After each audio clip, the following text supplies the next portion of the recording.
explosion sociale avec des vagues de déferlement qui a ébranlé tout un pays et secoué de plein fouet le régime du général Etienne Eyadema Gnassingbé.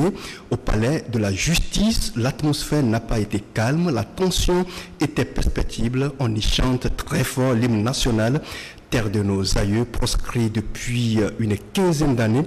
On y scande l'alternative. Eh bien, nous l'avons lu, vive la CDPA, c'était le jour du verdict du procès d'un groupe de jeunes arrêtés dans Hilaire Dossovie Logo. Et c'était le 5 octobre 1990, une date historique dans la lutte pour l'alternance au Togo. 29 ans après, bientôt 30 ans, que devient la marche inexorable du Togo vers la démocratie sous les tropiques, ces mêmes régimes, ces mêmes oppositions. Alors que tout proche, tout loin, les choses ont bougé et continuent de bouger. Et pourquoi pas chez nous? Et pourtant, le peuple togolais, dans sa majorité, épris de changement et de liberté, est toujours resté debout pour la bataille, malgré la répression, les tueries qui jalonnent et entachent son parcours vers une nouvelle ère. Une question se pose, après plus de 2 décennies, pourquoi la lutte se peine-t-elle à aboutir? Est-ce parce que l'opposition qui est faible ou c'est le régime qui est trop fort pour être vaincu? Nous poserons la question à Claude Ameganvi. Il est le secrétaire chargé de la coordination du Parti des travailleurs. C'est lui que nous recevons dans ce nouveau numéro de l'autre journal.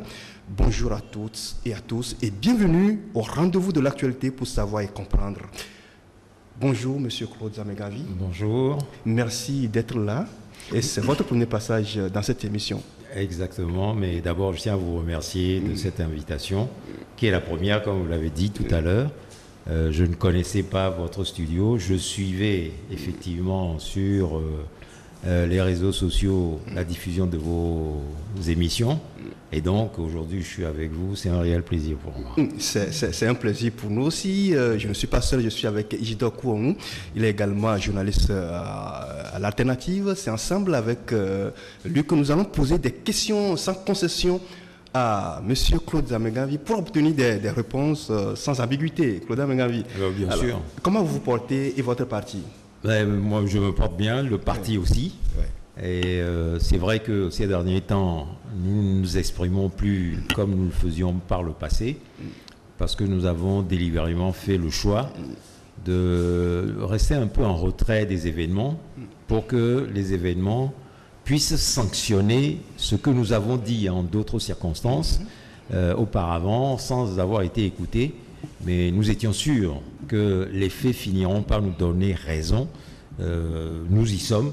Et donc, c'est pour cette raison que ces derniers temps, nous commençons à redonner quelques interviews. Et l'occasion que vous nous donnez aujourd'hui de nous exprimer en est une qui permettra de bien faire comprendre à vos auditeurs et auditrices ou à vos téléspectateurs et téléspectatrices le fond de nos pensées, de nos positions sur la situation togolaise, africaine et internationale. Se retirer, est-ce que c'est un choix pragmatique? De cela, nous parlerons dans la suite de cette émission, mais en attendant, nous allons réfléchir sur un mouvement qui a déclenché tout un processus au Togo. C'est le mouvement du 5 octobre 1990. Est-ce que vous vous rappelez de ce qui s'est passé? Est-ce que vous avez en esprit l'image de ce qui s'est passé au palais de justice à l'époque? D'abord, la première précision que je dois faire, c'est que je n'étais moi-même pas témoin du 5 octobre. Mais je me trouve par la force des circonstances être un des acteurs politiques togolais qui a le plus rassemblé d'éléments sur le 5 octobre. Et comme vous l'avez fait d'ailleurs, lorsque beaucoup de gens veulent commémorer cette date historique, ils s'adressent à moi pour avoir les événements, parce qu'effectivement, par la suite, nous avons été des acteurs qui avons œuvré avec les artisans même du 5 octobre, et par la suite également, nous avons beaucoup fait dans le sillage du 5 octobre, et en ce qui nous concerne en particulier, nous pensons qu'on ne peut arriver à en finir, à trouver une solution positive à la crise togolaise que par un nouveau 5 octobre.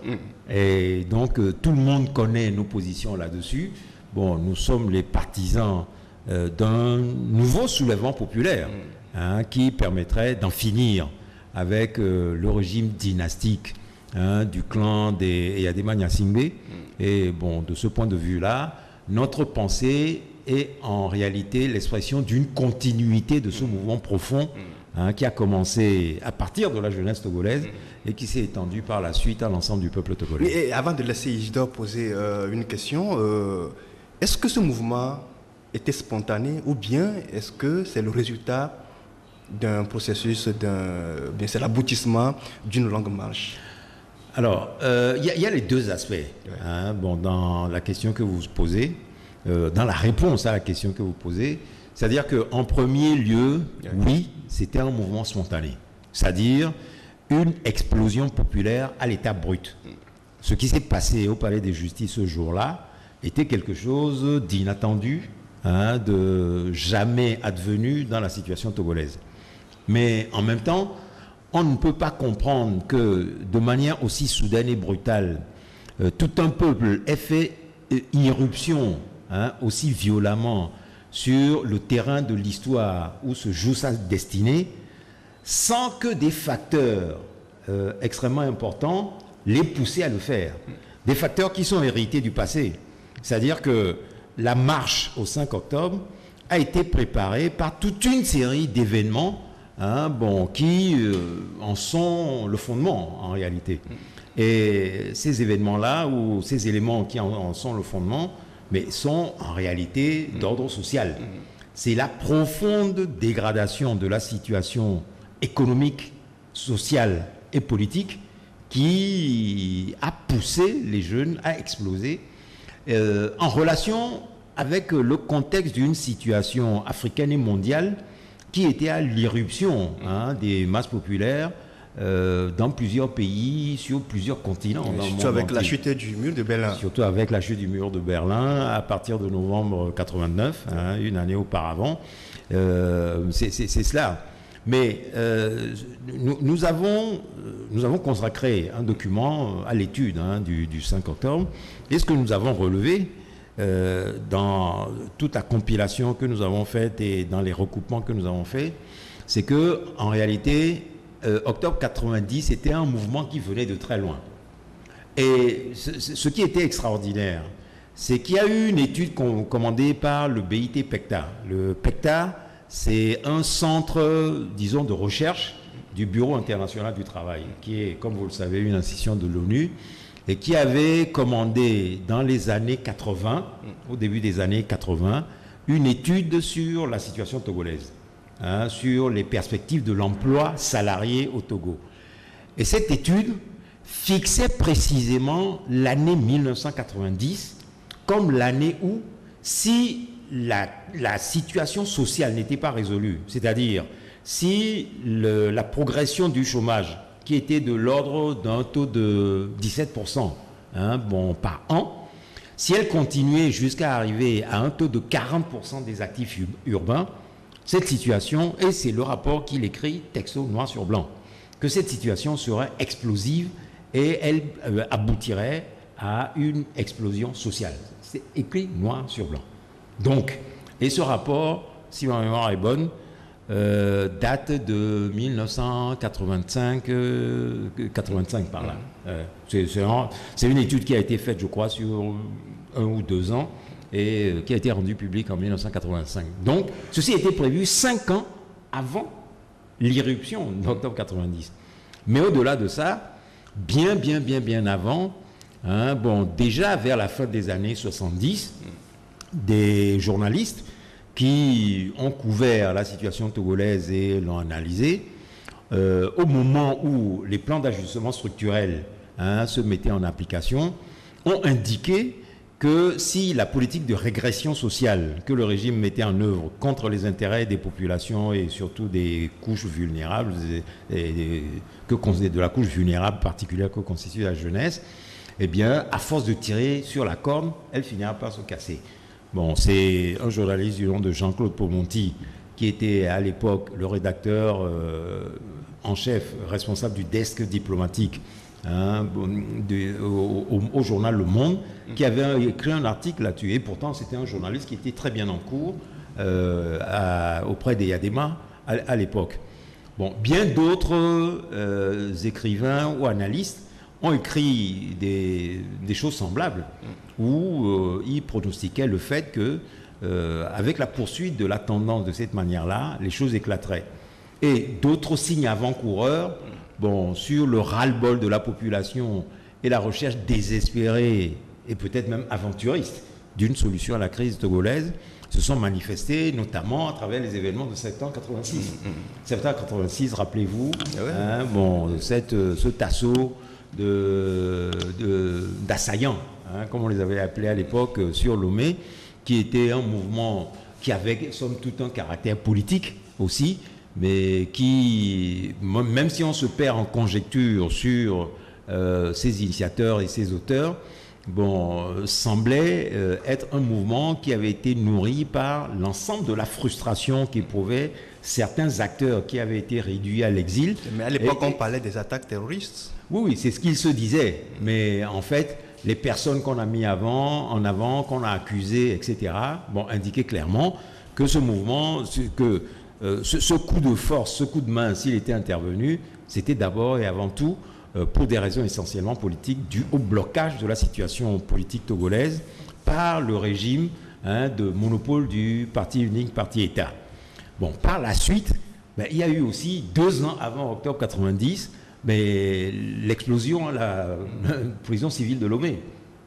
Où en réalité, je crois que c'était en juillet 1988 que cette explosion sociale est survenue.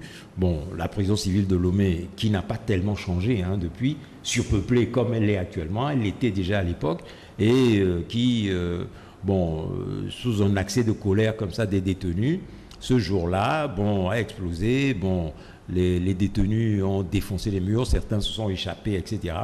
Et par la suite, on pouvait lire à travers ces événements que toute une série de facteurs se mettaient en place pour que quelque chose change dans la situation togolaise.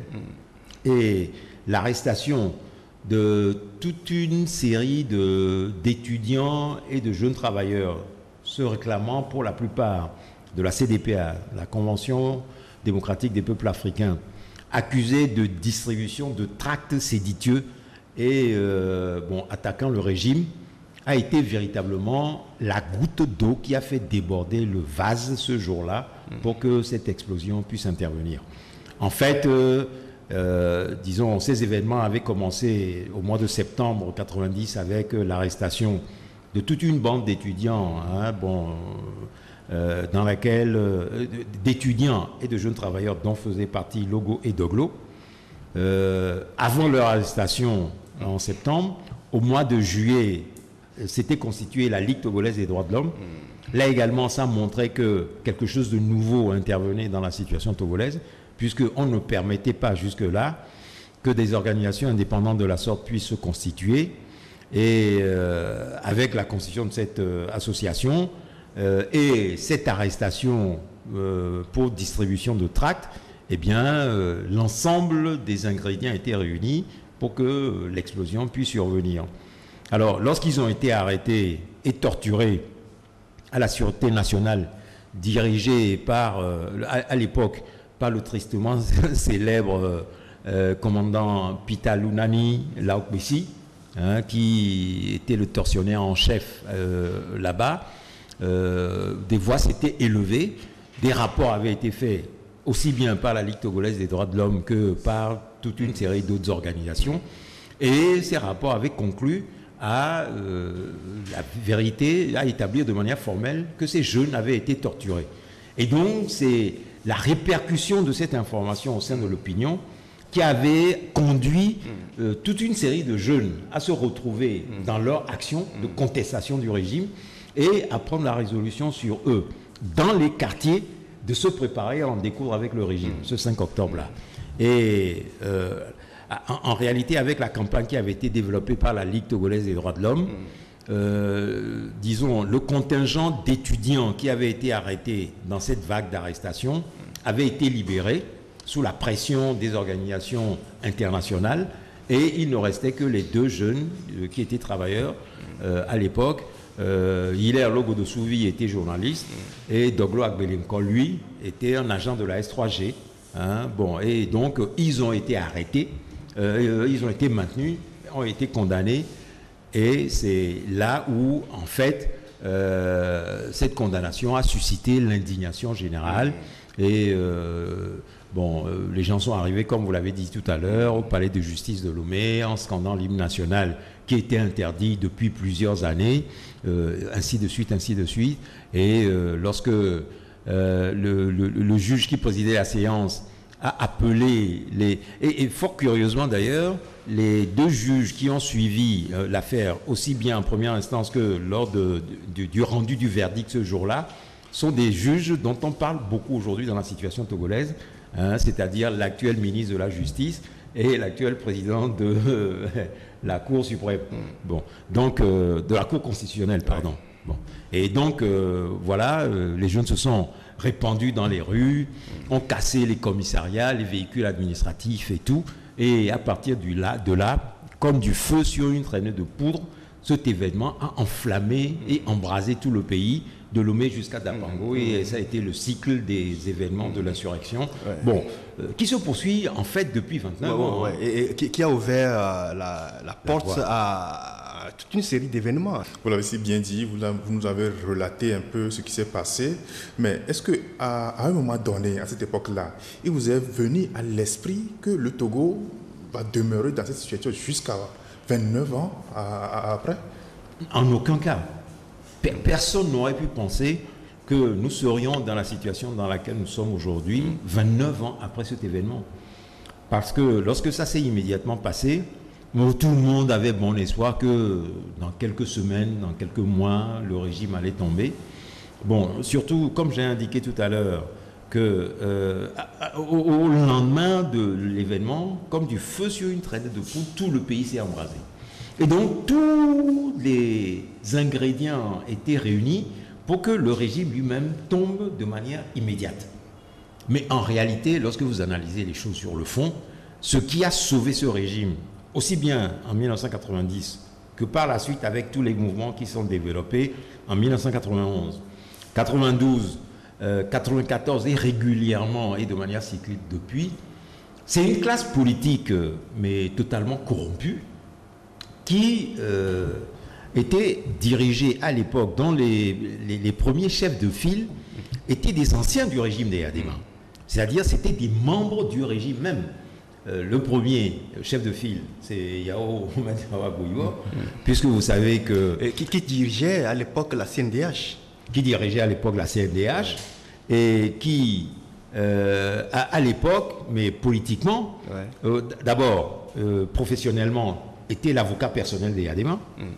Deuxièmement, était membre de l'Assemblée RPT, du Parti unique, à l'époque, en 1990. Et je dois préciser ici aujourd'hui que Maître Bouibo n'a jamais démissionné de cette Assemblée jusqu'à ce qu'elle soit dissoute par la Conférence nationale d'ouverture de ses travaux.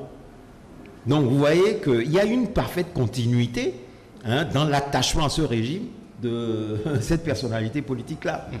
Bon, ensuite, l'autre figure de proue qu'on a eue à la tête de l'opposition togolaise depuis, c'est qui? C'est Edem Kodjo. Edem Kodjo, c'est qui? C'est le fondateur du Parti unique. C'est lui qui a créé le RPT comme Parti unique, Parti État pour Yadema, qui en a été désigné secrétaire général à sa fondation en 1969, et qui, après avoir eu quelques contradictions avec Yadema, a été dirigé là, à l'OUA, au secrétariat général de l'OUA, il est resté pendant longtemps, est revenu, a été à la fois le premier ministre des Yadema, en 1994, et ensuite premier ministre de Fort, après qu'il ait massacré, selon l'ONU, plus de 400 à 500 Togolais, tout en se déclarant opposant, devenir premier ministre d'un régime aussi assassin.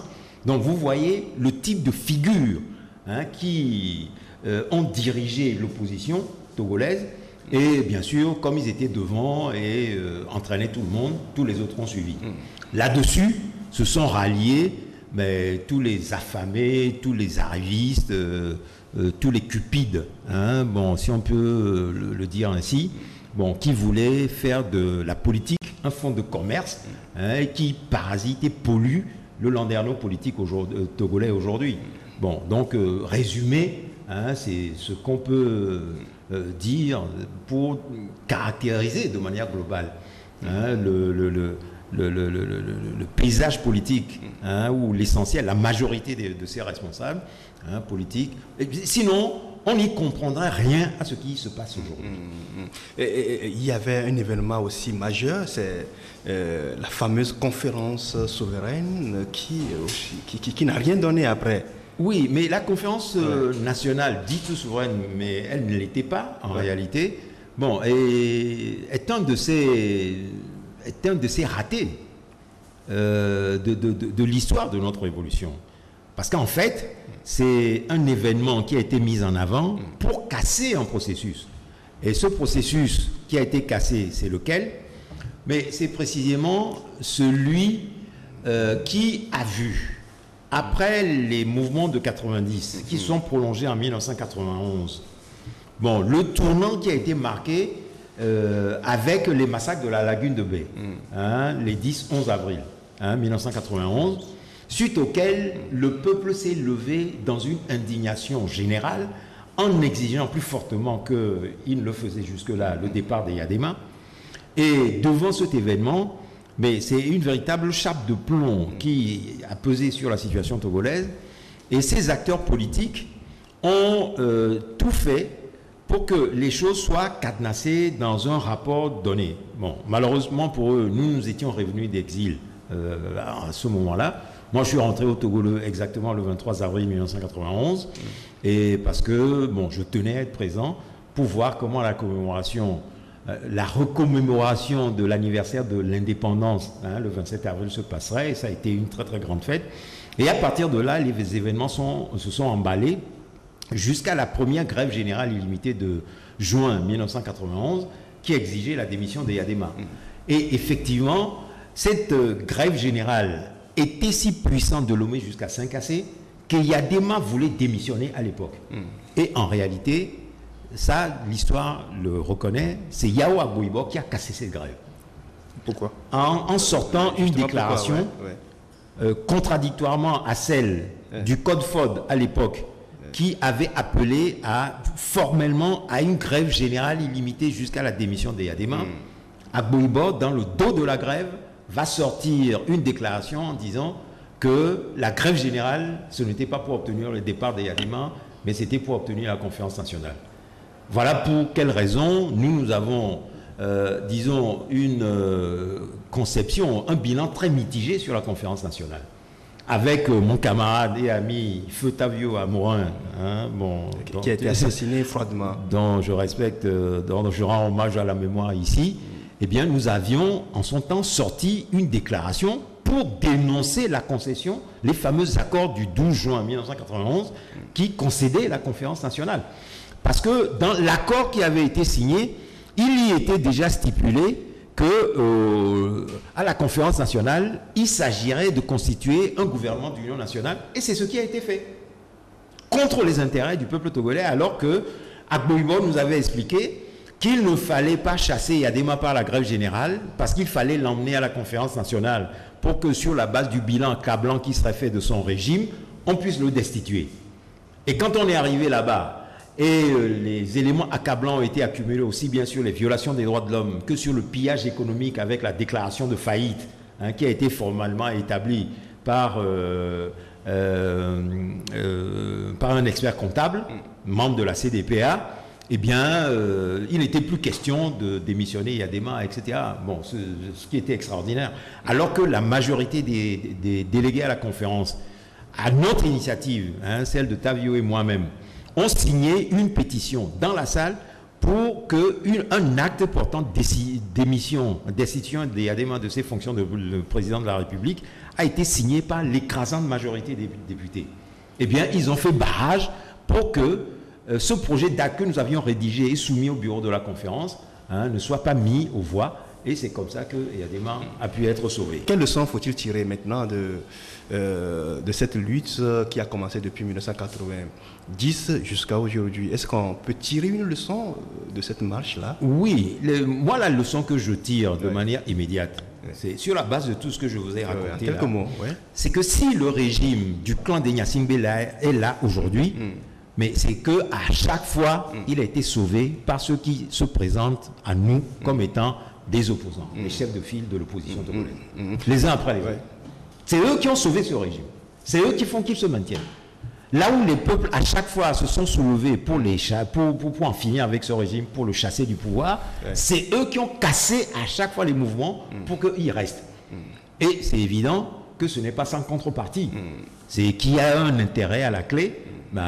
Vous savez, tous ces acteurs-là ont été soit ministres dans des gouvernements avec le régime de la dynastie des Gnassingbé, ou ont été premiers ministres, etc., ou ont vu des militants et cadres de leur parti nommés à des postes de responsabilité dans l'administration, à la tête des sociétés d'État, etc., et tout ça.